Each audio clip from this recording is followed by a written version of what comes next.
हा अनुभव मागच्या वर्षीच्या एका 10वीतील मुलीचा आहे. सगळ्यात अगोदर सर्व स्वामी भक्तांचे माझ्या चॅनलमध्ये स्वागत आहे. हा अनुभव एका विद्यार्थिनीचा आहे.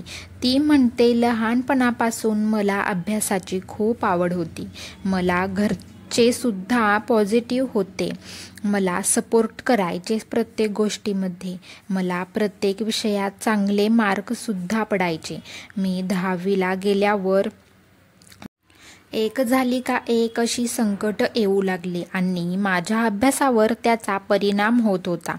जेव्हा मला समजलं की अभ्यास होत नाहीये, तेव्हा मनाचे कुठेतरी खच्चीकरण होत गेले. त्यानंतर मी तरीसुद्धा मनाची तयारी केली आणि जोमाने अभ्यासाला लागले आणि पेपरची तयारी केली. सर्व पेपर दिले आणि रिझल्टची वाट बघायला लागले.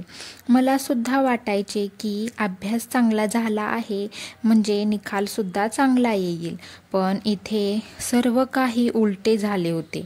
मला खूप कमी गुण मिळाले होते. मला एवढे कमी गुण कधीच आले नव्हते.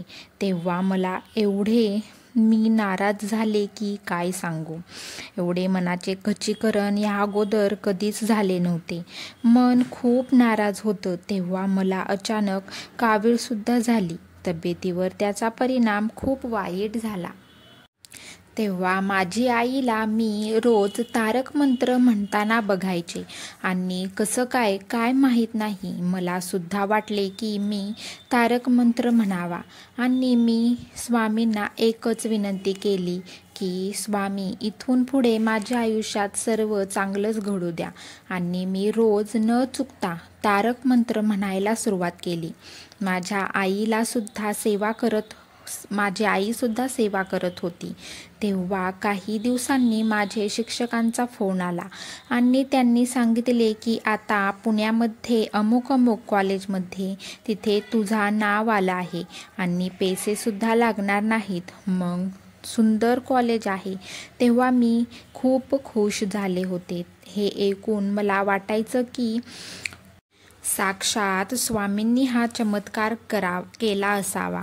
कारण कमी गुण मिळाल्यावर खूप पैसे लागतात आणि मोठ्या कॉलेजमध्ये पैसे भरावे लागणार आणि आमची तर एवढी ऐपत नव्हती असल्या कॉलेजमध्ये शिकायची. आणि ते तर बोलले होते की जेवढी पण याच्यानंतर फी लागेल ते सर्व मी भरायला तयार आहे. फक्त स्वामींवर विश्वास ठेवा, सर्व काही शक्य आहे. म्हणूनच स्वामी म्हणतात, भिवू नकोस, मी तुझ्या पाठीशी आहे. तर सर्वांनी बोला अवधूत चिंतन. श्री गुरुदेव दत्त. स्वामी महाराज की जय.